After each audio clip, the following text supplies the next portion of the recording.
Hello friends, स्वागत है आपका एक बार फिर से हमारे यूट्यूब चैनल फार्मा सेल्स गुरु में। फ्रेंड्स, आज हम बात करेंगे कि एक मेडिकल रिप्रेजेंटेटिव अनलिमिटेड अर्निंग कैसे कर सकता है as a medical rep job करते हुए।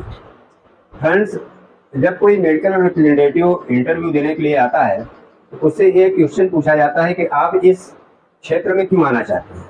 तो अक्सर लोग यही कहते हैं कि यहाँ पर अर्निंग अनलिमिटेड है और मैं यहाँ पे अनलिमिटेड अर्निंग कर सकता हूँ और यहाँ पे जो नेम एंड फेम मिलेगा वो और कहीं किसी और जॉब में नहीं मिलेगा। लेकिन दोस्तों, जब लोग यहाँ पे आते हैं और जॉब करने लगते हैं तो थोड़े ही समय में भूल भी जाते हैं कि हमने क्या कहा था और क्या हो रहा है। दोस्तों, मान लीजिए आपने किसी भी कंपनी को ज्वाइन किया और उसका स्टार्टिंग सैलरी है 20,000, आपने 20,000 से ज्वाइन किया। लेकिन दोस्तों, आजकल के जो युवा as a medical representative as a MR job जो ज्वाइन कर रहे हैं, आजकल के युवा के अंदर पेशेंस नाम की चीज़ नहीं है, क्योंकि वो चाहते हैं कि हम ज्वाइन करते ही हमको 40,000 50,000 मिलने लगे। लेकिन दोस्तों, ऐसा नहीं है। 20,000 से अगर आप स्टार्ट करते हो और आप अगर परफॉर्म करते हो तो हर कंपनियों का अपना अपना नॉर्म होता है और हर कंपनी अपने नॉर्म के अनुसार हर साल हर साल एक बार इंक्रीमेंट जरूर लगाते हैं। और अगर आपने अच्छा परफॉर्म कर दिया, आपने अपने कंपनी का जो गोल मिला था उसको अचीव कर लिया, आपने अपना टारगेट अचीव कर लिया, इसमें कई क्राइटेरिया में होते हैं, इंसेंटिव मिलते हैं। आप इंसेंटिव अर्न करिए। जब तक आप इंसेंटिव अर्न नहीं करेंगे तब तक फ्रेंड्स आप आगे मतलब सक्सेस नहीं हो पाएंगे। आपको पैसा बढ़ के नहीं मिलेगा, क्योंकि जो इंक्रीमेंट लगेगा, आप मान लिया आपने एक आउटस्टैंडिंग परफॉर्म किया अपने कंपनी में, और कंपनियों का अपना इंक्रीमेंट का A grade, B grade, C grade, D grade, E grade तक का होता है। मान लिया कंपनी का ए ग्रेड है 5,000 रुपया, आपने बहुत आउटस्टैंडिंग परफॉर्मेंस किया, आपको 5,000 का इंक्रीमेंट लग गया साल में एक बार, तो आपका 5,000 मतलब 12 60,000 रुपया बढ़ गया साल का। तो दोस्तों, आपने 20,000 पे ज्वाइन किया, एक साल बाद आपका 25,000 हो गया। ठीक है दोस्तों, फिर आपने अगले साल फिर से बहुत अच्छा परफॉर्मेंस किया, 5,000 आपका फिर एक इंक्रीमेंट लगा, तो इस तरह से दोस्तों हो गया 30,000। फिर अगली बार फिर आपने बहुत अच्छा परफॉर्म किया, फिर 5,000 बढ़ा, हो गया 40,000। ये तो हुआ आपका जो इंक्रीमेंट लगा है, सैलरी में जो हाइक लग रहा है उससे बढ़ रहा है।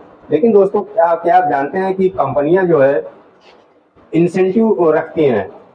ब्रांड वाइज इंसेंटिव अलग होता है, वैल्यू वाइज इंसेंटिव अलग होता है।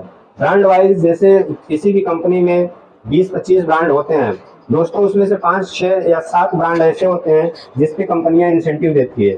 जैसे एक स्ट्रिप पे 4 रुपए, या कोई सिरप वाला आइटम है एक फाइल पे 5 रुपए, या कोई इंजेक्शन है तो एक फाइल पे 20 रुपए 25 रुपए, इस तरह का इंसेंटिव होता है।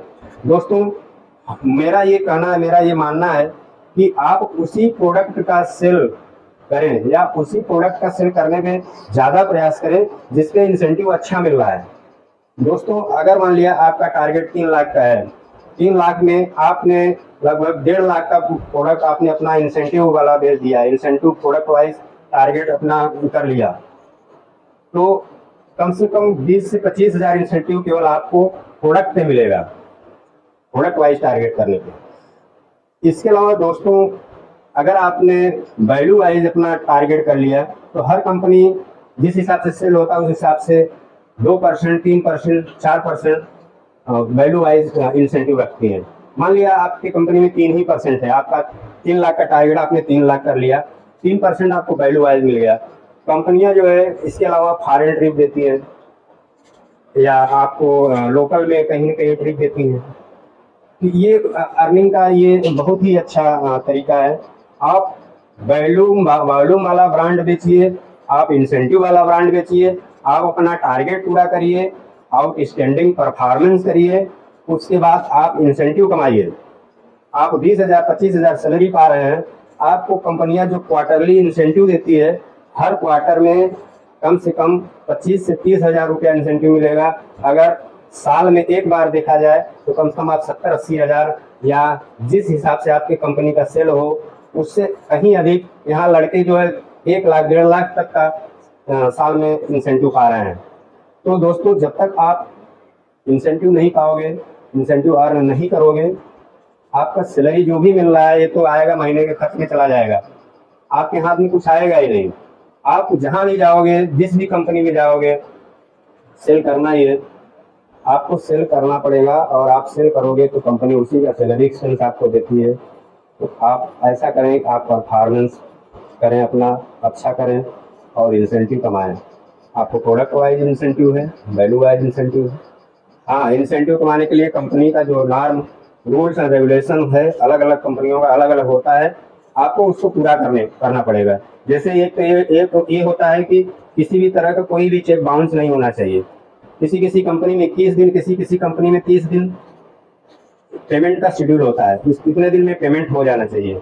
गुड्स रिटर्न नहीं होना चाहिए, आपके हेडक्वार्टर से कंपनी में किसी भी तरह का गुड्स का रिटर्न नहीं होना चाहिए। ये 3 तो हर जगह रहती है, 3 क्लास। इसके अलावा और भी होते हैं जो कि टाइमली होते हैं, तो उसको आप ध्यान में रखिए, आपका चेक बाउंस ना होने पाए, गुड्स रिटर्न ना होने पाए, और समय समय पे पेमेंट हो जाए, तो आपको जो है इंसेंटिव मिलता जाएगा। और हर महीने समझ लीजिए कि आप 20,000 25,000 सैलरी पा ही रहे हैं, 15-20 हज़ार हर महीने आपका इंसेंटिव से हो जाएगा। साल भर में एक बार आपका इंक्रीमेंट लगेगा, 5,000 6,000 जो भी लगे, तो आप एक मतलब बहुत अच्छा अर्निंग कर सकते हैं। देखा जाए तो मेरे हिसाब से 40 से 50 के बीच में आपको पहले साल में ही पाने लगेंगे, लेकिन आपको मेहनत करनी पड़ेगी। आप मेहनत करेंगे तभी कुछ हो पाएगा।